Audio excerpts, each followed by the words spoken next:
تو اب یہ چیزیں جو ہیں اس طرح پھیلا دی گئی ہیں کہ وہ نیچے لا کر کے جیسے اب ان کو مذہب بنایا جا رہا ہے کہ بھئی امیر معاویہ جو ہے مائنس امیر معاویہ اسلام، یہ والا اسلام چاہیے اب لوگوں کو، اور وہ مائنس کرنے کے لیے لوگ بڑی حرکتیں، بڑی ترکیبیں لڑا رہے ہیں، بڑی سازشیں کر رہے ہیں، اور بلکہ آپ کے مزاج اور ذوق کے مطابق جام تیار کر کے آپ کو پلا رہے ہیں، مگر آپ سمجھیے اس بات کو۔ 22 رجب المرجب حضرت امیر معاویہ کا یوم وصال ہے، بعض نے کا 15 رجب ہے، بعض نے کا یکم رجب، 22 رجب مشہور ہے۔ رجب کے مہینے میں حضرت امیر معاویہ کا ذکر ہوتا ہے، اور رمضان 21 رمضان المبارک حضرت علی مرتضی شیر خدا رضی اللہ عنہ کا یوم شہادت ہے۔ آج تک اہل سنت و جماعت رمضان میں 21 رمضان یا رمضان میں آگے پیچھے اسی مہینے میں حضرت علی رضی اللہ عنہ کا دن مناتے آئے ہیں، اور یہی طریقہ ہے، ہمیشہ ایسے ہوتا ہے۔ اور پھر حضرت امیر معاویہ کا یوم وصال 22 رجب ہے، تو اس میں پھر حضرت امیر معاویہ کا ذکر ہوتا ہے۔ لیکن لوگوں نے کیا کیا کہ اس ذکر کو ختم کرنے کے لیے کچھ اور شور مچانے شروع کر دیے، اور زبردستی چیزیں ایڈ کرنا شروع کر دی۔ وہ یوم مولود کعبہ 13 رجب یا 15 رجب اس طرح کر کے یہ بھی بناؤ، اور اس طرح شور اس میں ڈالا ہے کہ اسے ایسے اب بنانے کی کوشش کی جا رہی ہے۔ ہم ممکن نہیں ہیں، میں نے پہلے کہا دیا، ہم اہل سنت و جماعت ہیں، حضرت علی مرتضی شیر خدا کی شان ہماری سلام کو کرو، وہ ہمارا دین ہے، ہمارا ایمان ہے۔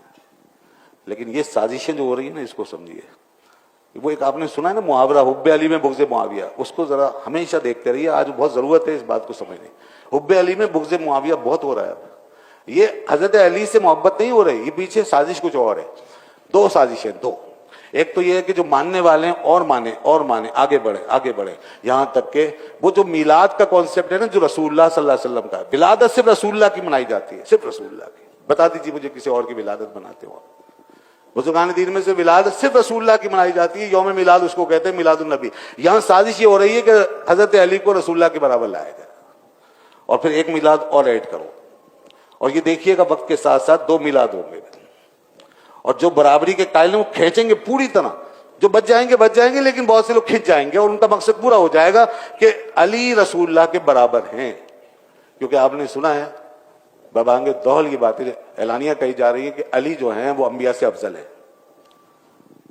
اور ایک صاحب نے کہا بھائی اول ٹھیک ہے آپ مانتے رہو حضرت ابوبکر صدیق کو، مگر علی تو اس وقت سے اول ہیں کہ جب حضور کا نور بنا تو علی کا نور بھی ساتھ ساتھ ہی تھا۔ یہ سب ہو رہا ہے۔ عرفان شاہ مشہدی نے یہ تقریر میں یہ باتیں کی، یہ من گھڑت باتیں، یہ کہاں سے لا کے جو ہے سنائی جا رہی ہے تاکہ لوگوں کا عقیدہ خراب کیا جائے، اور حضرت علی کو نبوت میں شریک کیا جائے، معاذ اللہ، ان کو نبیوں کے برابر لایا جائے، آپ صلی اللہ علیہ وسلم کے برابر انہیں قرار دیا جائے، اور یوں پھر یہ لوگوں کے اندر یہ امیج جب بن جائے گا کہ بھئی دیکھو میلاد 2 کے ہو رہے ہیں اور اسی طرح ہو رہے ہیں۔ بلکہ شاید اگر یہ اہل سنت نے اس طرح کی سازشیں ہضم کر لی تو جس طرح وہ انہوں نے میلاد النبی صلی اللہ علیہ وسلم کو پھیکا کر رکھا ہے نا، اور پھیکا کر دیں گے، اور میلاد علی جو ہے وہ غالب آ جائے گا، اور نبی پاک صلی اللہ علیہ وسلم کا میلاد پیچھے چلا جائے گا، اور میلاد مولود کعبہ جو ہے یہ آگے بڑھ جائے گا۔ یہ سازش بری، جیسا کہ ہم دیکھتے ہیں کہ میلاد میں خشک اور محرم میں بڑے جناب دھوم دھام، یہ وہ سارا، میلاد میں کچھ نہیں ہے۔ ذکر رسالت مآب کم اور ذکر اہل بیت زیادہ، مکہ مدینہ کم اور کربلا زیادہ۔ یہ کیا ہے؟ یہ توازن بگڑا ہوا ہے، اس کو سمجھیے۔ اسلام کا توازن مت بگاڑیے۔ یہ جو بیٹھے ہوئے جاہل قسم کے ناتخوان، یہ پیر، یہ ہمارے اندر جو بہت بڑی تعداد میں پیدا ہو گئے ہیں، ان نادانوں کی وجہ سے ہمارا اہل سنت کا بڑا نقصان ہو رہا ہے۔ یہ جاہل قسم کے ٹولے ہیں، ان کو زبردستی کے منصب مل گئے خواہ مخواہ کے، لوگوں کی بس مقبولیت، لوگوں کی شہرت ہے، دو کی دی ہوئی شہرت، اور میڈیا کی شہرت، اور یہ جہاں چاہتے ہیں وہاں اپنا رنگ چڑھاتے ہیں، یا جو رنگ پیچھے سے ان کو دیا جاتا ہے وہ لے کر پہنچ جاتے ہیں۔ ان کا نہ کوئی نظریہ، نہ ان کا کوئی علم، نہ کوئی ان کی معلومات، نہ ان کا کوئی مشن، کچھ نہیں۔ ان کا مقصد صرف یہ اپنا پیٹ پالنا ہے۔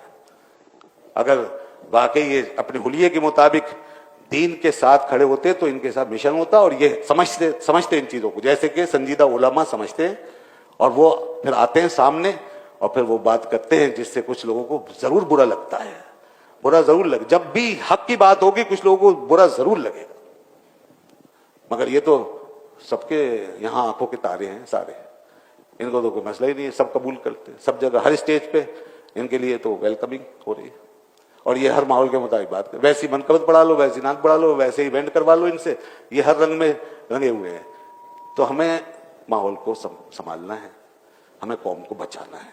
اسلام کے خلاف پہلے بھی سازشیں ہوئی ہیں، آج بھی ہیں، اور میرے خیال میں ہمیں بیرونی جو حملے ہیں اس سے کہیں زیادہ اندرونی حملوں کا سامنا ہے، اور اسلام کو اکثر باہر سے کم اندر سے زیادہ نقصان پہنچایا گیا ہے، کبھی انکار و مخالفت کر کے، کبھی عقیدت و محبت کی مار مار کے۔ ہم عقیدت و محبت کے قائل ضرور ہیں، مگر کوئی ہمیں عقیدت کے پھندے میں پھنسا کر کے گمراہ نہ کرے، کوئی غلو نہ کرائے۔ جو چیزیں سیٹ ہیں، جو چیزیں پہلے سے طے شدہ ہیں، جو ہائرارکی قائم ہے، ہم اس کو 1 انچ بھی نہیں چھوڑ سکتے۔ کوئی نبی خدا نہیں بن سکتا، کوئی ولی نبی نہیں بن سکتا۔ جو خدا ہے وہ خدا ہے، جو نبی ہے وہ نبی ہے، علی ہے تو علی ہے، ہر صحابی صحابی ہے، اہل بیت ہے، ہم سب کو ان کے مقام پر رکھتے ہیں، وہیں رکھ کر مانتے ہیں۔ یہ جو غلو پسند لوگ ہیں ان سے بچیے، ان شرارتوں سے بچیے۔ اب رجب میں یہ کام شروع ہو گیا ہے اور اگلے سال اور دھوم دھڑکے سے ہوگا، اور تو بھائی ہم وہ والے مولائی نہیں ہیں، ہم ہیں اہل سنت و جماعت، ہم اپنے اکابر و اسلاف کے راستے پہ چلنے والے لوگ ہیں۔ کوئی ہمیں خریدنے کی بگاڑنے کی کوشش نہ کرے۔ ہمیں علم چاہیے، علماء چاہیے، اچھے اور باوقار علماء، ان کو آگے آنا چاہیے اور انہی کے پیچھے آپ کو چلنا چاہیے۔ وآخر دعوانا الحمدللہ رب العالمین۔